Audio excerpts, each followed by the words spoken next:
우리 매일 성경을 통하여 우리 11월 또 12월 아마 2달 동안에는 우리 욥기 말씀을 함께 읽고 또 묵상하며 은혜를 누리고 있습니다. 우리가 신앙생활을 하다 보면 참 크고 작은 환난과 어려움 또 시련을 겪을 때가 많이 있습니다. 오늘 본문에 등장하는 욥은 하루아침에 모든 것을 다 잃어버리는 끔찍한 환난을 겪게 되었습니다. 1장에 보면 그가 소유했던 것이 양이 7천, 낙대 3천, 소 500결이, 암낙이 500마리, 종도 많이 있었고 아들이 7, 딸이 3명이나 되었습니다. 성경에서는 동방 사람 중에 욥만큼 큰 사람이 없었다라고 그렇게 기록하고 있습니다. 그러나 한순간에 그는 그의 모든 소유물 또 자식들까지 다 죽게 되는 끔찍한 환난을 당하게 되는 것이죠. 그런데도 더 놀라운 사실은 욥은 이런 환난 가운데서도 하나님을 원망하지 않았다라는 것입니다. 욥기 1장 21절 22절 말씀 우리 같이 한번 읽어보도록 하겠습니다. 이르되 내가 모태에서 알몸으로 나와 싸운즉 또한 알몸이 그리로 돌아가올지라 주시니도 여호와시오 거두시니도 여호와시오니 여호와의 이름이 찬송을 받으실지니어다 하고 이 모든 일에 욥이 범죄하지 아니하고 하나님을 향하여 원망하지 아니하니라. 아멘. 지금 욥은 자신이 가지고 있는 모든 것, 심지어 자기 자녀들까지도 내 것이 아니라 하나님의 소유물이라는 사실을 인정하고 있습니다. 전적으로 하나님의 주권을 믿고 하나님만 찬양하고 하나님께 모든 것들을 맡겨드리고 있는 것입니다. 문제는 호사다마라고 하는 말이 있듯이 또 엎친 데 덮친 격으로 설상가상 한 번은 참을 수 있지만 도무지 내가 참을 수 없는 그 한계 상황까지 도달하게 되면 사실 그 믿음을 끝까지 지켜나가기가 쉽지가 않습니다. 오죽하면 매에 장사가 없다 이런 속담이 있겠습니까? 여러 가지 많은 환난과 감당할 수 없는 시련, 어려움을 겪게 되면 그때 우리는 우리의 믿음의 바닥을 드러낼 가능성이 많이 있다는 것이죠. 오늘 우리는 주신 이 본문 말씀을 가지고 욥의 환난, 고난, 이 역경이 우리에게 무엇을 의미하고 있는지 그리고 우리 모두도 저마다 힘들고 어려운 일들을 다 겪어가고 있지 않습니까? 이 가운데 하나님이 주시는 메시지가 무엇이고 어떻게 우리가 믿음으로 이 일을 극복해야 될 것인지 오늘 말씀을 통하여 그 답을 함께 찾아볼 수 있기를 바랍니다. 자, 먼저 첫 번째는 이 사탄의 참소입니다. 사탄은 반갑지 않는 손님입니다. 죽지 않고 또 나타났습니다.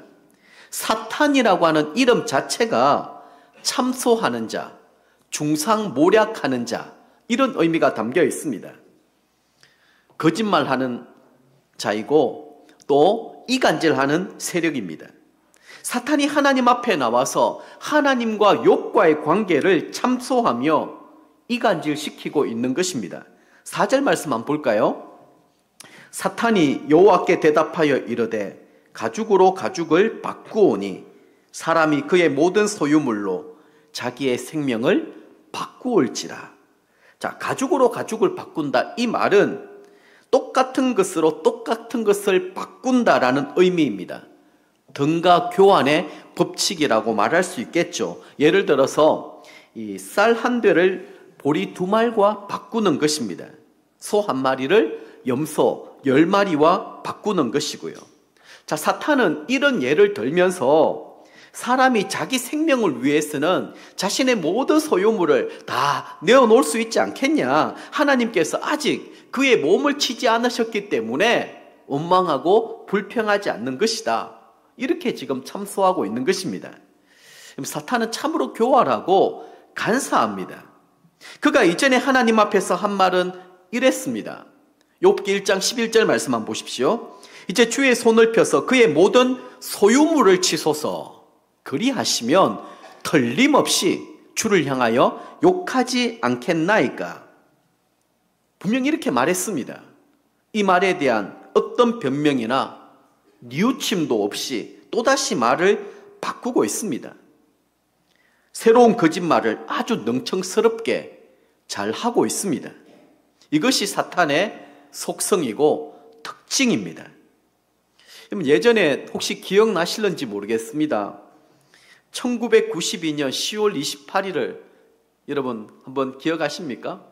그때 다미성교회라고 이장림 씨가 다미성교회를 이렇게 창립하면서 다가올 미래를 대비하라. 그러면서 사회를 굉장히 혼란스럽게 만들었습니다.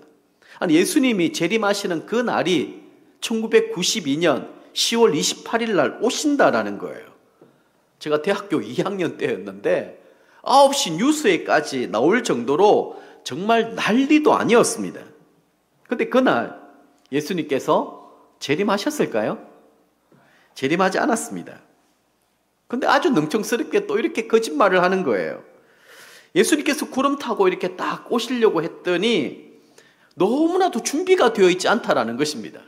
그래서 준비할 때 다시 오겠다 하고 다시 돌아가셨다라는 거예요. 사탄은 이렇게 능청스럽게 거짓말을 잘합니다. 근데 많은 사람들은 그 말에 현혹되어서 헛된 믿음을 계속 가지고 있는 것입니다. 지난번 코로나 사태가 일어났을 때에도 여러분 신천지의 반응을 한번 보십시오. 모든 사람이 이제 끝이다. 하나님께서 징계하시고 하나님이 심판하신다. 우리 모두는 또 그렇게 알고 있었습니다. 그런데 또다시 신자들을 미혹하고 있고 사회를 혼란스럽게 만들고 있습니다. 자, 이제 6절 말씀 한번 보시기를 바랍니다. 여호와께서 사탄에게 이르시되 내가 그를 내 손에 맡기노라. 다만 그의 생명은 해하지 말지니라. 하나님은 사탄의 모든 계략을 다 알고 계셨습니다. 그럼에도 불구하고 또 허락하십니다. 그 이유는 하나님께서는 욥의 믿음, 욥의 신앙을 신뢰하고 계셨기 때문입니다. 자, 그러면 이제 욥이 당한 고난, 환난은 어떤 것이었는지 한번 살펴보도록 하겠습니다. 하나님의 허락이 떨어지자마자 사탄은 아주 지능적인 방법으로 욥을 공격하기 시작합니다. 7절, 8절 말씀 같이 한번 읽어보겠습니다. 사탄이 이에 여호와 앞에서 물러가서 욥을 쳐서 그의 발바닥에서 정수리까지 종기가 나게 한지라. 욥이 제 가운데 앉아서 질그릇 조각을 가져다가 몸을 끓고 있더니. 지금 우리가 보고 있는 개역 개정 성경은 이 몸에 난 종기라고 그렇게 표현하고 있죠. 근데 예전 개역 성경에서는 악창이라고 그렇게 표기가 되어 있습니다. 공동 번역을 보면 심한 부스럼이다 이렇게 번역하고 있습니다. 이 종기라고 하는 표현이 좀 약한 것 같아요. 예전에 오히려 악창이라고 하는 말이 좀 더 이렇게 우리에게 다가오는 그런 좀 단어인 것 같습니다. 악창이라고 하는 이 단어의 본래 뜻이 부어오른다 이런 의미를 담고 있습니다. 골맞다 터지고 다시 부어오르는 일종의 아주 지독한 이 부스럼병이라고 할 수 있을 것입니다. 자, 이 병이 진전되게 되면 심한 가려움증을 동반하게 되고 그것이 이제 궤양이 되고 그리고 거기에서 피고름이 이렇게 흘러나오게 되는 것입니다. 그 상처가 너무나도 흉측하여서 욥의 세 친구들이 찾아왔을 때 욥의 형상을 찾아보기 힘들 정도로 알아보기 힘들게 되었다. 그렇게 성경은 우리에게 표현하고 있지 않습니까? 욥의 고통과 몸 상태가 얼마나 심각하였는지 우리에게 잘 말씀해주고 있는 이 부분이 있는데요. 자, 욥기 7장 5절 말씀 한번 보십시오. 내 살에는 구더기와 흙덩이가 의복처럼 입혀졌고 내 피부는 굳어졌다가 터지는구나. 그리고 19장 20절 말씀 보면 내 피부와 살이 뼈에 붙었고 남은 것은 겨우 잇몸뿐이로구나. 좀 상상이 좀 되십니까? 욥이 지금 어떤 상황, 어떤 형편 가운데 놓여 있는지. 악창으로 인하여 심한 가려움, 그 고통 때문에 마른 바닥에 앉아 있지도 못하는 그런 형편입니다. 그래서 제 가운데 앉아서 기와 조각으로 자기 몸을 빡빡 끓고 있는 것입니다. 그런데 여러분, 여기서도 우리가 궁금하지 않습니까? 아니, 자기 손을 두고 왜 기와 짱을 가지고 그 조각을 가지고 몸을 끓고 있을까? 그것은 자기 손에도 이 악창으로 말미암아 골마 터져가지고 자기 스스로 몸도 긁을 수 없는 그런 아주 이 극심한 형편 가운데 놓여 있었다라는 것입니다. 그래서 12절 말씀을 보면 이렇게 성경은 우리에게 말씀하고 있죠. 같이 한번 읽어보겠습니다. 눈을 들어 멀리 보매 그가 욥인 줄 알기 어렵게 되었으므로 그들이 일제히 소리 질러 울며 각각 자기의 겉옷을 찢고 하늘을 향하여 티끌을 날려 자기 머리에 뿌리고. 아멘. 욥의 소식을 전해 듣고 사랑하는 세 친구가 멀리서 찾아왔습니다. 그런데 욥을 보는 순간 기가 막히는 것입니다. 뭐라고 할 말이 없는 것입니다. 아니, 욥을 지금 알아보기 어려울 정도로 그렇게 동방에서 유명한 그런 부자였던, 잘 나가던 그런 인물이었는데 하루아침에 어떻게 이렇게 되는지 함께 소리를 지르며 울었다라고 얘기하고 있습니다. 함께 대성통곡을 한 것이죠. 오죽 답답하면 자기 겉옷을 찢는 이런 모습들까지 보여주고 있습니다. 이보다 더 끔찍하고 기가 막힌 상황이 또 어디에 있겠습니까? 지금 이 사건은 절대로 넌픽션이 아닙니다. 꾸며낸 이야기도 비유로 하신 말씀도 더더욱 아닙니다. 악인이 자신의 죄악 때문에 징벌받는 사건을 기록하고 있는 것도 아니고요. 그렇다고 욥이 날 때부터 이러한 질병 때문에 고통을 당했던 것도 아니었습니다. 그런데 욥에게 주어진 이 고통은 육신의 고통뿐만이 아니었습니다. 더 견딜 수 없고 외롭게 만드는 상황이 또 연출되는데요. 9절 말씀 같이 한번 읽어볼까요? 그의 아내가 그에게 이르되 당신이 그래도 자기의 온전함을 굳게 지키느냐? 하나님을 욕하고 죽어라. 그야말로 빗으로 심장을 찌르는 독설입니다. 재산과 자녀들을 다 잃어버리고 몸에 악창까지 난 상태에서 옆에서 좀 긁어주지는 못할 망정 자기 남편을 향하여 비수를 내려꼽습니다. 지금까지 그녀도 무엇 때문에 이렇게 편안하고 풍족한 삶을 누렸습니까?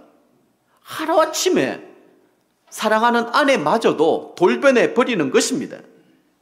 믿고 의지하고 함께 세월을 보내었던 그 아내마저도 욥을 비난하고 있습니다. 하나님께 함께 예배하고 찬송하며 기도하였던 아내였고요. 딸 아들 구별하지 않고 10명이나 낳아준 아내였습니다. 그런데 그 아내가 자기를 향하여 하나님을 욕하고 죽으라고 하며 울분을 터뜨리고 있습니다. 이쯤 되면 인생 무상이 좀 느껴지지 않겠습니까? 몇십 년을 함께 동고동락해온 아내마저도 믿을 대상이 되지 못하고 전혀 위로가 되지 못하는 것입니다. 욥의 처참한 처지를 이해하고 그에게 위로하고 힘을 북돋아 줄 수 있는 사람은 그 곁에 아무도 없었습니다. 이게 욥의 고통이고 아픔이었습니다. 자, 이런 상황 형편 가운데 욥은 어떻게 믿음을 끝까지 지켰을까요? 기가 막힌 상황과 환난 가운데 욥이 보였던 이 태도, 이것이 저와 여러분들이 오늘 붙들어야 될 말씀이고 우리 눈앞에 펼쳐져 있는 고난을 헤쳐나갈 수 있는 또 답안이 되리라 믿습니다. 욥은 그런 아내의 말에 거의 초인적인 신앙의 모습을 우리에게 보여줍니다. 10절 말씀 같이 한번 읽어보겠습니다. 그가 이르되 그대의 말이 한 어리석은 여자의 말 같구나. 우리가 하나님께 복을 받았은즉 화도 받지 아니하겠느냐 하고 이 모든 일에 욥이 입술로 범죄하지 아니하니라. 아멘. 자기 아내에게 가시돋친 이런 독설을 듣고서도 욥은 입술로 범죄하지 않았다라고 성경은 기록하고 있습니다. 만약 욥이 아내를 향하여서 직설적으로 야, 이 어리석은 여자야 그랬다고 한다면 이것은 욕이 되었을 것입니다. 그런데 욥은 어리석은 여자 중 하나의 말과 같도다 이렇게 표현하고 있습니다. 자, 그런 상황 가운데서도 욥은 또 아내가 상처받을까 봐 욥은 아주 우회적으로 부드럽게 아내를 꾸짖고 있습니다.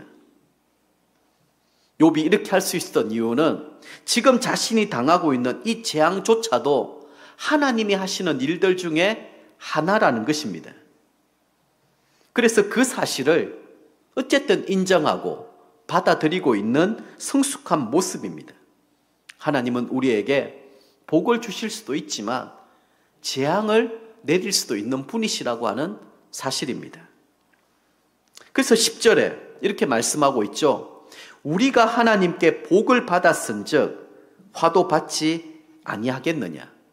지금까지 자신이 누려왔던 모든 물질적인 풍요로움 뿐만이 아니라 자기 자식들마저 내 소유물이 아니라 하나님의 것이라고 하는 그 인정, 그것이 있을 때에만 할 수 있는 신앙 고백이었습니다. 그리고 성경은 마지막으로 이렇게 마무리를 하고 있습니다. 이 모든 일에 욥이 입술로 범죄하지 아니하니라.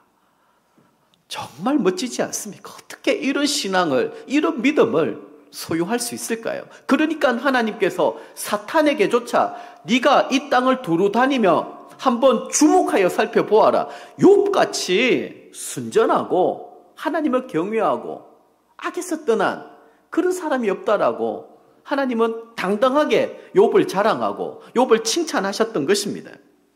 자, 그러면 우리에게도 크고 작은 여러 가지 많은 문제들이 있을 것입니다. 이 욥기 말씀을 계속 묵상해 보십시오. 저는 이제 11월, 12월 달 스케줄을 다 보면서 계속 욥기 말씀을 보는데 보면 볼수록 아주 놀라운 일들이 일어납니다. 그 극심한 고난과 어려움의 과정 가운데 욥이 예수 그리스도를 만납니다.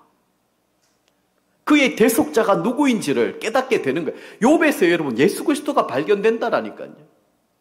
그리고 용서가 무엇인지, 하나님이 그에게 갑절로 축복을 베풀어 주시는 이 모든 과정들을 보면서 욥기는 저는 정말 복음서라고 그렇게 생각이 듭니다. 한번 여러분들 작정하고 욥기 말씀을 제대로 한번 묵상해 보십시오. 정독해 보십시오. 여기 복음이 담겨 있고요. 예수 그리스도가 있고요. 그리고 하나님의 나라, 저 천국에 대해서 얘기하고 있습니다. 제가 즐겨 부르는 찬송 가운데 찬송가 373장 2절에 보면 이런 가사가 있어요. 그 물결이 일어나 나 쉬지 못하나 이 풍랑으로 인하여 더 빨리 갑니다. 이 풍랑 때문에 하나님 앞에 더 빨리 나갈 수 있다는 거예요. 우리 찬송가 373장인데요. 우리 이 찬양 같이 한번 부르면 좋겠습니다.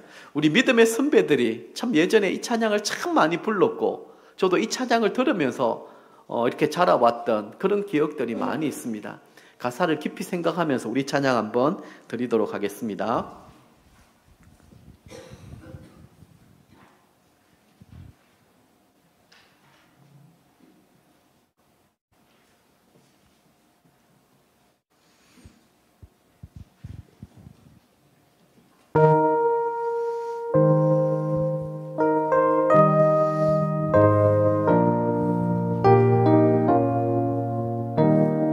고요한 바다로 저 천국 향할 때 주 내게 순풍 주시니 참 감사합니다.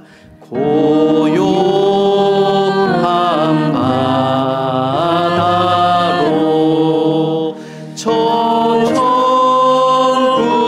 향할 때 주 내게 순풍 주시니 참 감사합니다.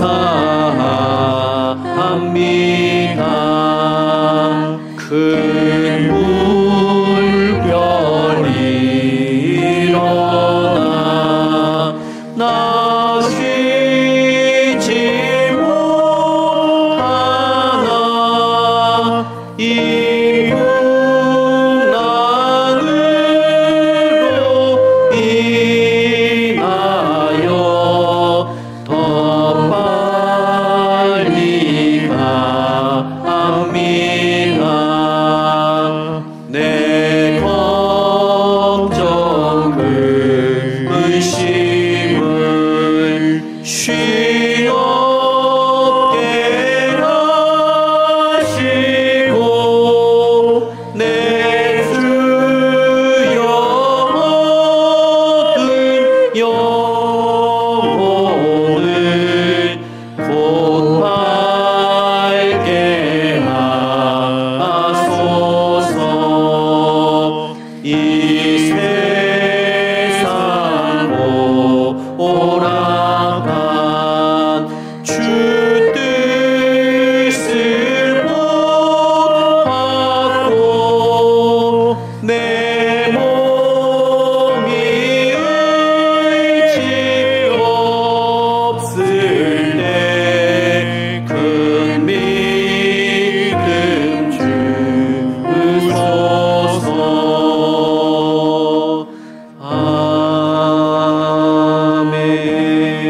아멘. 가사 내용이 이렇습니다. 우리가 이 고요한 바다를 건너서 하나님의 나라 천국까지 가는데 순풍 주셔가지고 천천히 가는 것도 감사하고, 때로는 풍랑이 일어서 그 풍랑 때문에 하나님 앞에 더 가까이 나가는 것이 은혜고 축복이라는 것입니다. 여러분, 고난 가운데 우리는 하나님의 은혜를 더 깊이 경험할 수 있고, 고난 가운데 우리는 살아계신 예수 그리스도의 은혜와 능력, 권능을 체험할 수 있다는 것입니다. 그래서 이 사실을 누구보다도 잘 알고 있었던 욥은 이런 기가 막히는 놀라운 신앙 고백을 합니다.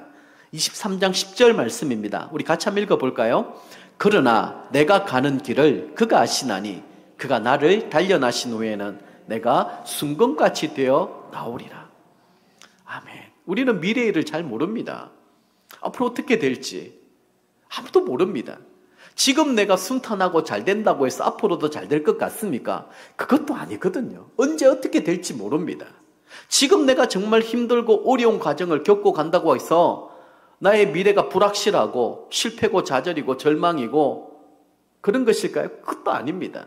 지나왔던 삶의 걸음들을 돌이켜보게 되면 그 고난을 통하여, 시련을 통하여 하나님은 내게 더 큰 축복과 은혜를 베풀어 주셨다. 우리 그리스도인들은 이런 고백들을 많이 하게 되는 것입니다. 자, 그리고 이 욥과 같은 신앙을 가지기 위해서는 나는 알지 못하지만 나의 가는 모든 길들, 그러나 하나님께서는 나를 단련하신 후에 정금 같은, 순금 같은 믿음으로 나를 만들어 주실 것이다.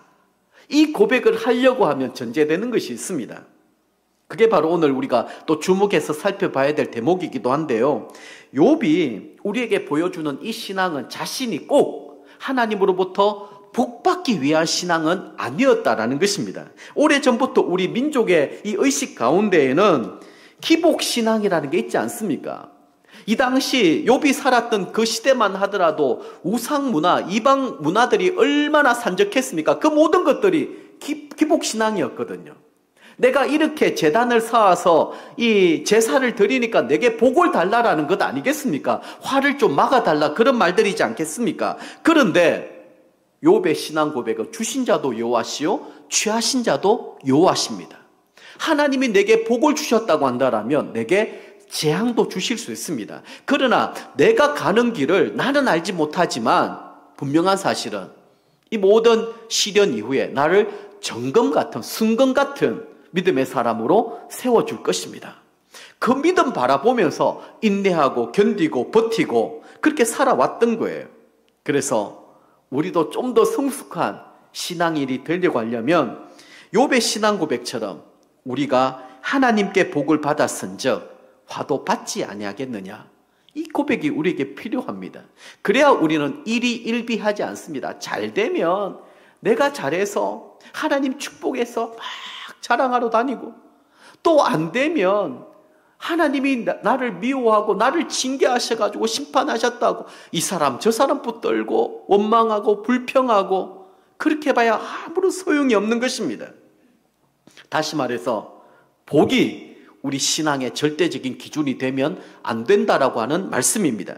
우리가 믿어서 얼마나 내가 복을 많이 받았느냐, 이게 중요한 것이 아닙니다. 이게 간증거리가 되면 안 돼요.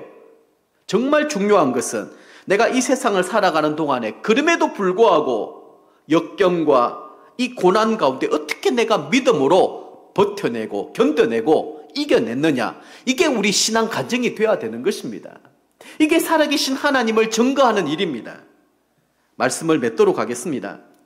우리가 견디기 힘든 고난과 시련을 겪게 되면 나도 모르는 사이에 하나님 앞에 이런 원망을 터뜨릴 때가 있습니다. 하나님, 제가 이렇게 고난을 당하고 있는데 하나님 도대체 어디 계십니까? 뭐 하고 계십니까? 왜 가만히 침묵하고 계십니까? 이런 질문을 던질 때가 있지 않습니까? 노벨 평화상 수상자였던 엘리 위젤의 자전적 소설 밤이라고 하는 책이 있습니다. 이 책에 보면 이런 내용이 나오는데요. 2차 세계대전 당시 어린이가 포함된 600만 명의 유대인이 나치에 의하여 무참하게 학살당하는 그런 일들 우리가 다 알고 있습니다. 엘리 위젤도 그 학살의 현장 가운데 있었던 인물이었는데요.